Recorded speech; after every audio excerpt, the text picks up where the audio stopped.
जय श्री राम। मैं Meenakshi MBA spirituality में आपका स्वागत करती हूँ। वट सावित्री पूजा के पावन अवसर पर सभी सुहागन बहनों को बहुत बहुत बधाई। वट सावित्री पूजा हर साल जेठ माह के अमावस्या को मनाया जाता है।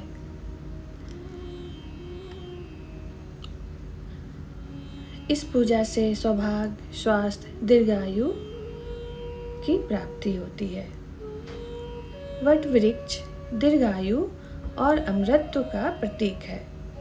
वट वृक्ष के जड़ों में ब्रह्मा जी, तनों में विष्णु जी और इसके पत्तों में शिव जी का वास होता है। पुरातन काल से ही हमारे ऋषि मुनि वट वृक्ष के नीचे बैठकर साधना करते आए हैं।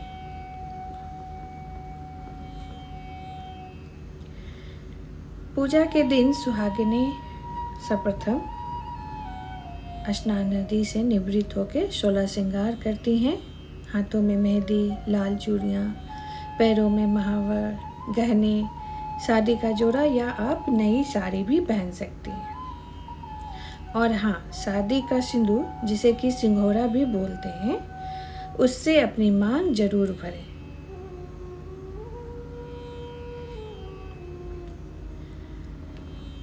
वट सावित्री पूजा के लिए सामग्री जैसे कि अक्षत, रोली, सिंदूर, कच्चा धागा, फूल, धूप, दीप, नैवेद्य, प्रसाद। तो आप घर में भी कुछ मीठा बना सकते हैं या आप बाहर से मिठाई भी मंगा सकते हैं।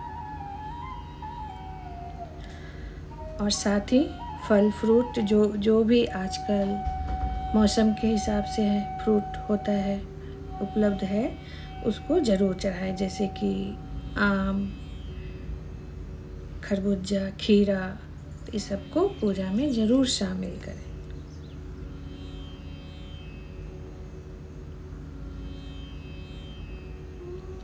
सुहागनें वट सावित्री पूजा वट वृक्ष का छोटा पौधा गमले में लगाकर घर में भी कर सकती हैं और आप किसी मंदिर के वट वृक्ष के पास जाकर पूजा कर सकती हैं या अन्य जगह जहां वट वृक्ष में पूजा पहले से होता आ रहा हो वहां भी आप पूजा कर सकती हैं। कई बार हमें वट वृक्ष कई जगह लगे हुए दिखते हैं, लेकिन वहाँ कोई पूजा वगैरह का कोई निशानी नहीं होती, तो ऐसे जगहों पे आप पूजा ना करें।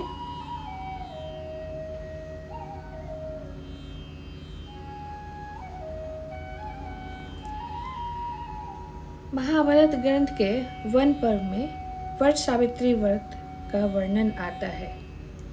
एक बार युधिष्ठिर ने मार्कंडेय मुनि से पूछा कि क्या द्रौपदी की तरह राजकीय सुख छोड़कर कोई पतिव्रता स्त्री है जो कि अपने पति के साथ कष्टदायक जीवन व्यतीत कर रही हो। इस पर मार्कंडेय मुनि ने कहा कि हे युधिष्ठिर, द्रौपदी से पहले एक सावित्री नाम की राजकुमारी ने द्रौपदी से भी ज्यादा कठिन पतिव्रत धर्म का पालन कर चुकी है।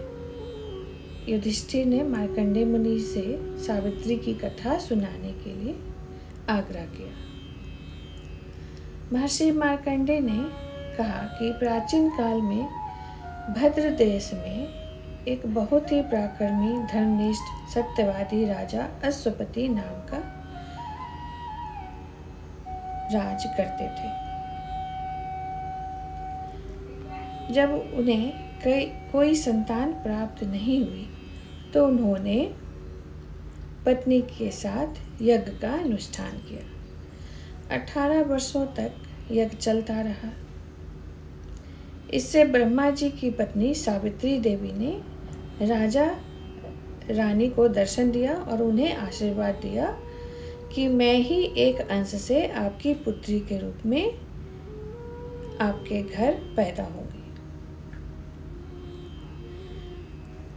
जब राजा के घर पुत्री पैदा हुई तो उन्होंने उसका नाम सावित्री देवी के नाम पर सावित्री ही रखा।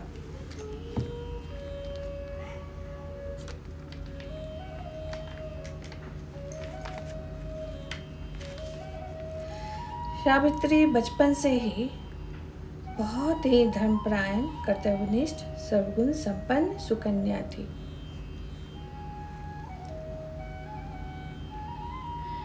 जब सावित्री विवाह योग्य हुई तो राजा अश्वपति को उनकी शादी की चिंता हुई। उन्होंने अपने मंत्रियों से इस विषय में चर्चा की, किंतु उन्हें सावित्री के लिए कोई उपयुक्त वर नहीं मिला। फिर उन्होंने सावित्री से कहा कि तुम कुछ मंत्रियों को साथ लेकर भ्रमण पर बाहर दूसरे देश जाओ और अपने लिए कोई उपयुक्त वर का चयन करो। सावित्री कुछ दिनों तक भ्रमण करने के बाद अपने पिता के पास वापस लौट आई। जब वो अपने पिता के पास पहुंची उस समय महर्षि नारद भी वहां पर उपस्थित थे। जब राजा अश्वपति ने सावित्री से जिज्ञासा की कि क्या उन्हें कोई सुयोग्य वर मिला, सावित्री ने पिताजी और नारद मुनि को प्रणाम कर बताया कि शाल्व देश में द्वंद सेन नाम के एक धर्मात्मा राजा हैं। उनके पुत्र सत्यवान को मैं अपने वर के रूप में चयन कर चुकी हूँ। यह सुनते ही नारद मुनि ने कहा कि यह उचित निर्णय नहीं है, क्योंकि आज के ही दिन ठीक 1 साल बाद सत्यवान की मृत्यु हो जाएगी और द्वंदसेन अपने राजपाट युद्ध में हारकर जंगल में निवास करते हैं और राजा और रानी के दोनों ही नेत्र के रोशनी भी नहीं है। सत्यवान की अल्प आयु की बात सुनकर राजा अश्वपति ने सावित्री को बहुत समझाया कि वह अपने लिए कोई दूसरा योग्य वर का चयन करे, परंतु सावित्री अपने विचार पर अडिग रही और उसने कहा कि पिताजी, सत्यवान दीर्घायु हो या अल्पायु हो, मैंने उसे अपने पति के रूप में वरण कर लिया है, अतएव अब मैं किसी और का वरण नहीं कर सकती। राजा अश्वपति ने सावित्री की शादी सत्यवान के साथ कर दी। सावित्री अपने पति, सास, ससुर के साथ जंगल में अपने कुटिया में सुखपूर्वक रहने लगी। वह बहुत ही लगन के साथ सास, ससुर और पति का सेवा करती। इस प्रकार जब 1 साल पूरा होने में कुछ दिन ही शेष रह गए तो उसे नारद मुनि की बातों का स्मरण हो आया। सावित्री अपने पति का मृत्यु निकट जानकर ज्येष्ठ माह के कृष्ण पक्ष के द्वादशी से ही व्रत धारण कर ली और देवी सावित्री का जप, पूजन और ध्यान करने लगी। 3 दिन तक नियम निष्ठा के साथ पूजन कर सावित्री ने पूजन का समापन किया। सत्यवान वन से लकड़ी लाया करता था। जब सत्यवान लकड़ी लाने के लिए वन जाने लगा तो उस दिन सावित्री ने अपने सास ससुर को प्रणाम कर और उनका आशीर्वाद लेकर सत्यवान के साथ वन की ओर चल पड़ी। सत्यवान एक पेड़ पर चढ़कर लकड़ी काटने लगा। कुछ देर लकड़ी काटने के बाद वह नीचे उतर आया और उसने सावित्री से बताया कि उसके सर में दर्द हो रहा है। सावित्री एक वट वृक्ष के नीचे अपने पति सत्यवान का सर गोद में लेकर उसे लेटकर आराम करने के लिए बोली। सावित्री समझ गई कि अब उसके पति की मृत्यु निकट ही है। इतने में ही यमराज वहां पर प्रकट हो गए। उन्हें देखकर सावित्री ने प्रणाम किया और उनसे पूछा कि हे प्रभु, आप कौन हैं? यह सुनकर यमराज ने बताया कि मैं धर्मराज हूँ। तुम्हारे पति का समय अब समाप्त हो चुका है।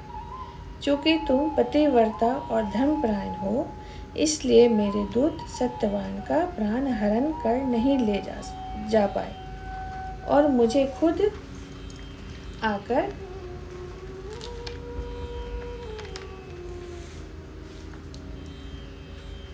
उसके प्राण का हरण कर उसे साथ में ले जाना है। यमराज सत्यवान का प्राण हरण कर चल पड़े। यह देख सावित्री भी उनके पीछे पीछे चल पड़ी। काफी दूर चलने के बाद यमराज ने कहा, हे पतिव्रता सावित्री, अब तुम लौट जाओ। इस मार्ग पर कोई जीवित नहीं जा सकता। सावित्री ने बहुत ही विनम्रता से कहा कि हे प्रभु, मुझे अपने पति के साथ चलने में कोई श्रम नहीं लग रहा है। आप तो जानते ही हैं कि पतिव्रता स्त्री का एकमात्र आश्रय उसका पति ही होता है। अतएव आप मुझे भी उनके साथ लेकर चले।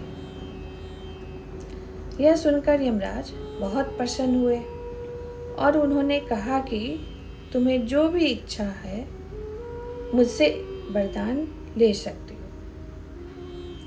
सावित्री ने हाथ जोड़कर कहा कि हे प्रभु, मेरे सास ससुर वनवासी और अंधे हैं। आप उन्हें दिव्य ज्योति देकर उनके आँखों की रोशनी लौटा दीजिए। धर्मराज ने कहा, ऐसा ही होगा। अब तुम वापस लौट जाओ। किंतु सावित्री धर्मराज के पीछे पीछे चलती रही।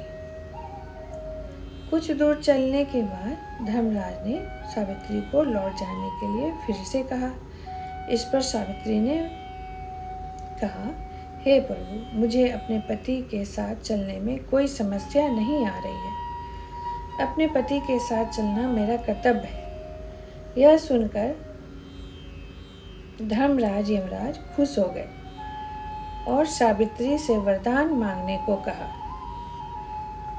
सावित्री ने धर्मराज यमराज से अपने सास ससुर को उनका खोया हुआ राज मिल जाए ऐसा वरदान मांगा। यमराज ने कहा, ऐसा ही होगा और अब तुम वापस लौट जाओ। परंतु सावित्री उनके पीछे पीछे चलती रही। सावित्री का पति के प्रति स्नेह देखकर धर्मराज बहुत खुश हुए और उससे एक और वरदान मांगने को कहा। सावित्री ने उनसे पुत्रवती और सौभाग्य का वरदान मांगा। यमराज ने तथास्तु कहा और उसे वापस जाने को कहा। सावित्री ने कहा कि हे धर्मराज, आपने मुझे पुत्रवती और सौभाग्य का वरदान दिया है, जो कि अपने पति के बिना संभव नहीं है। सावित्री की बातें सुनकर धर्मराज यमराज को सत्यवान की आत्मा चने के रूप में वापस करना पड़ा।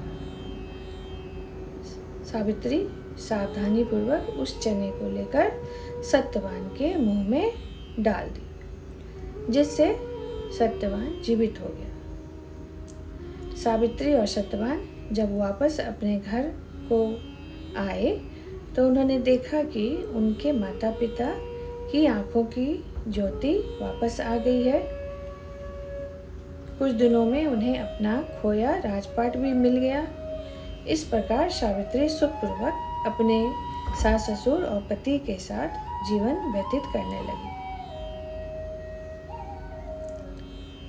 वट वृक्ष के नीचे ही उसने अपने पति को यमराज से वापस लाकर जीवित किया।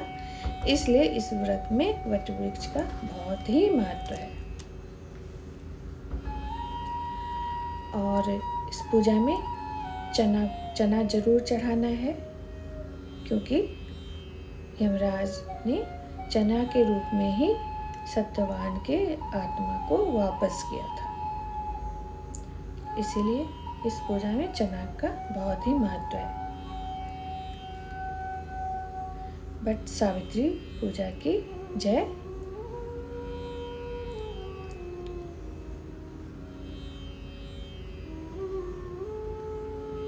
Like, share and subscribe.